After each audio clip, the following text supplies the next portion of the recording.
ہر شیعہ تو کافر نہیں ہوتا نا. میں نے کئی دفعہ عرض کیا ہے. اب آگے لوگ پھر اس کو توڑ مروڑ کے کلپ بناتے ہیں.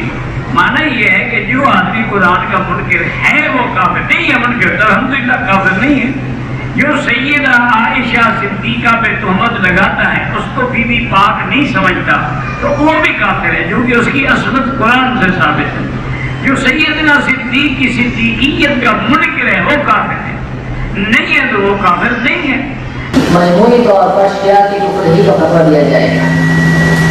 اس لیے کہ شیعہ نہ صرف یہ کہ شیخین کے بارے میں برطرفی کرتے ہیں بلکہ حضرت عائشہ رضی اللہ تعالیٰ پر بھی تہمت مانتے ہیں، اور اسی طرح سے قرآن کے محرف کا ہوتا ہے.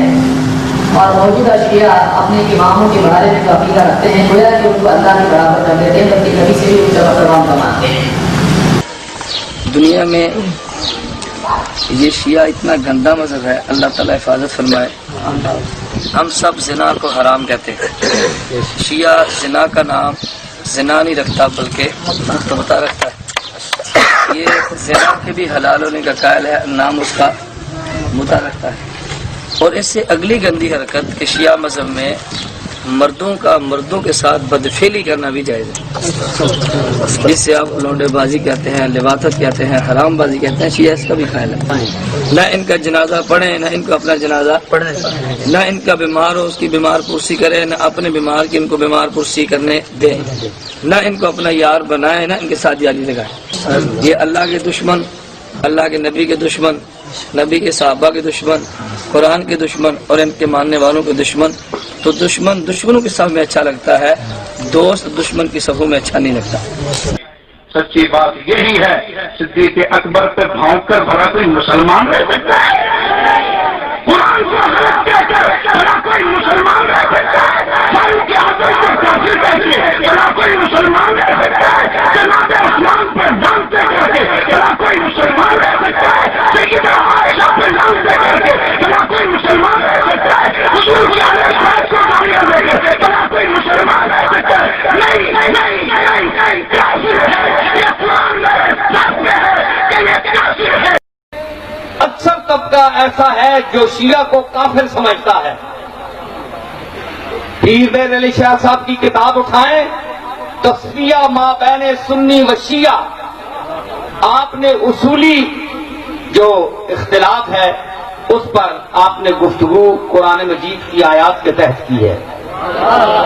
اس پر فرماتے ہیں، ایک جگہ لکھتے ہیں کہ بالاجماع امت کے اکابر نے شیعہ کو کافر نہیں کہا ہے، لہذا شیعہ کو کافر کہنا یہ بہت بڑا گناہ ہے اور دین میں خود ایک اختراع ہے کہ آپ یعنی اپنی طرف سے ایک کلمہ گو کو کافر کہہ رہے ہیں. آج بھی میرے خیال میں کوئی ایسا شیعہ نہیں جو علی کو خدا مانتا ہو اور جو قرآن مجید کے متعلق یہ خیال کرتا ہو کہ یہ قرآن اصل نہیں ہے، اصل کوئی اور تھا. اگر کوئی ایسا ہے تو وہ دار اسلام سے خارج ہے.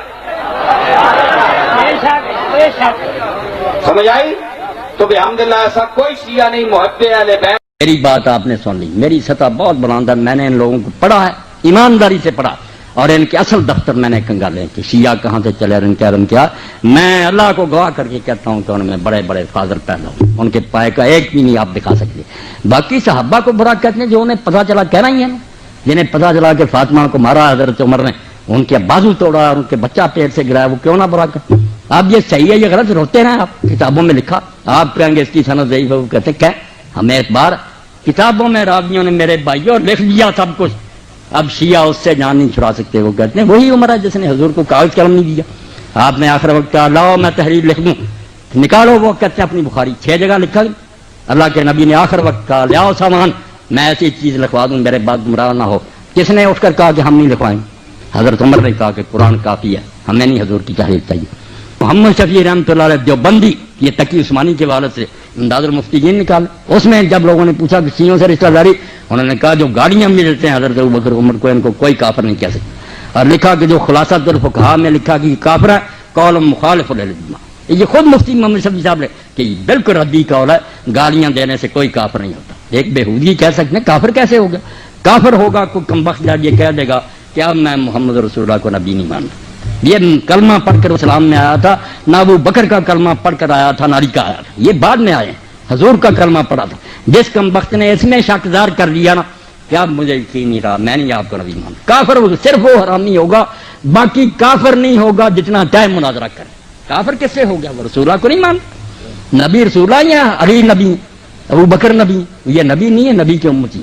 حضور کو ماننا دین ہے، آپ کو ماننے سے نہ ہٹ جائے بس. لیکن شیعہ کو اوپنلی کافر کیوں کہتے ہیں؟ اس لیے کہ یہ سودا بکتا ہے، یہ سودا بکتا ہے. جس طرح آپ دیکھیں گے ختم نبوت کے مسئلے میں یہ سودا بکتا ہے کہ آپ صرف قادیانیوں کو ٹارگٹ کر لیں، تو یہ اس نیشن میں سودا بکتا ہے. جب آپ اسی طرح کے جرائم دوسرے بزرگوں کی کتابوں سے دکھائیں، وہ کہتے ہیں اس پہ مٹی ڈالیں. یہ سودا بک رہا ہوتا ہے شیعہ کافر والا. پھر آپ کو پتا ہے ہمارے یہاں ایک پولیٹکس بھی، جب ایک ایران کا جب انقلاب آیا 1979 میں، اس کے بعد یعنی ارد گرد کے سارے ملکوں کو یہ فکر پڑ گئی کہ انقلاب جب آتا ہے نا تو ہمیشہ ایکسپورٹ ہوتا ہے. یہ بات یاد رکھیں. جیسے ایران میں جب انقلاب آیا نا تو یہاں پہ بھی لوگوں کو فکر پڑ گئی، سعودیہ کو فکر پڑ گئی کہ یہ تو ایکسپورٹ ہوگا پاکستان میں بھی، دوسرے ملکوں میں بھی. تو یہاں پہ پھر انہوں نے دہشت گرد تنظیموں کو بھرتی کیا، اور وہ یعنی محبت صحابہ کے نام کے اوپر اور پھر اس طرح کی تنظیموں میں آ کے انہوں نے ایکٹیویٹیز پرفارم کی، امام برگاہوں پہ حملے کیے. وہ جسٹیفائی نہیں ہے. لیکن آپ کو بریلوی دیوبندی کافر چاکنگ کرتے نظر نہیں آئیں گے، کیونکہ یہ سودا بکنا کوئی نہیں ہے، اس کے پیچھے فنڈنگ کوئی نہیں ہے نا. شیعہ کافر کے پیچھے تو آپ کو فنڈنگ نظر آئے گی سعودیہ ایران والی ٹسل میں. اچھا سنی کافر کہیں لکھا دیکھا آپ نے؟ اس کو ایران نہیں نہ فنڈ کرے گا. ایران اس ڈاکٹرائن کو مانتا ہی نہیں ہے، وہ تکفیر مانتا ہی نہیں ہے. وہ تو خامنائی صاحب کا فتویٰ موجود ہے کہ اگر سعودی حکومت آپ کو مجبور کرے کہ آپ ہاتھ باندھ کے نماز پڑھیں، تب بھی امام کعبہ کے پیچھے نماز ہاتھ باندھ کے پڑھیں. اتحاد بین المسلمین نام کی جتنی جماعتیں ہیں وہ کس کی ہیں؟ شیعہ کی. کوئی ایک سنیوں کی جماعت دکھائیں اتحاد بین المسلمین.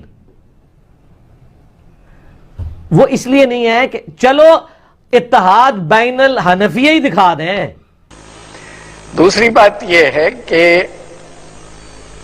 مسلمان کی تعریف کی ایک کوشش کی گئی 1953 کے فسادات کے بعد. جسٹس منیر اور جسٹس کیانی نے جو تحقیقات کی، اس میں انہوں نے 22 مختلف علماء کو مختلف فرقوں کے بلا کے یہ کہا تھا کہ آپ مسلمان کی تعریف کریں. اس میں کئی دن لگ گئے، اتفاق نہیں ہو سکا مسلمان کی تعریف پہ ان کے درمیان، اور آخر میں اس کا ایک نتیجہ یہ نکالا گیا کہ کامن فیکٹر لے لیا جائے. کامن فیکٹر ہے کہ جو شخص توحید میں یقین رکھتا ہے، اللہ تعالیٰ کا کسی کو شریک نہیں بناتا، ایک خدا میں یقین رکھتا ہے. جو شخص نبوت میں یقین رکھتا ہے، نبوت کی مختلف شیعہ حضرات کے نزدیک مختلف ہے ڈیفینیشن، غیر شیعہ کے نزدیک مختلف ہے. شیعہ ڈیفینیشن میں یہ شامل ہے کہ پیغمبر اسلام کے علاوہ باقی اس سے پہلے کے آئے ہوئے تمام پیغمبروں کو خدا کا سچا نبی مانے تو نبوت پوری ہوتی ہے، اور قیامت پہ یقین رکھتا ہو. تو یہ 3 فیکٹر کامن تھے. باقی مختلف فقہ کو ماننے والوں میں تھوڑے سے اختلافات ہیں اس میں. کہ جب کوئی یہ بات مانتا نا کہ اب حضور کے بعد کوئی مرکز ہدایت نہیں آئے گا، جو دین ہم لیں گے نا حضور سے لیں گے، وہ مسلم ہے، اس کو کافر نہیں کہہ سکتے. چلیں ریکارڈ کی درستگی کے لیے ایک بات سے بتا دیں، آپ شیعوں کو اتنا ہی مسلمان سمجھتے ہیں جتنا سنیوں کو؟ دیکھیے بات یہ ہے کہ ہم کسی کے عقیدے کو چھیڑتے نہیں ہیں اور اپنے عقیدے کو چھوڑتے نہیں ہیں. لہذا جو ہے شیعوں کے بارے میں میرا یہ قطعی نظریہ نہیں ہے کہ وہ کافر ہیں. اچھا چلیں، بڑی اچھی بات ہے. لیکن وہ ہمارے اکابر کو کافر کہیں، اس سے وہ خود تو کافر نہیں ہو جاتے. یہ بھی سن لو کہ تک صحابہ کو کافر کہنے سے آدمی کافر نہیں ہوتا.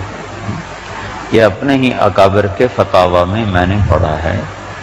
ایک آدمی کہتا ہے سارے صحابہ کافر تھے، اس پر اس کے کفر کا فتویٰ نہیں آیا.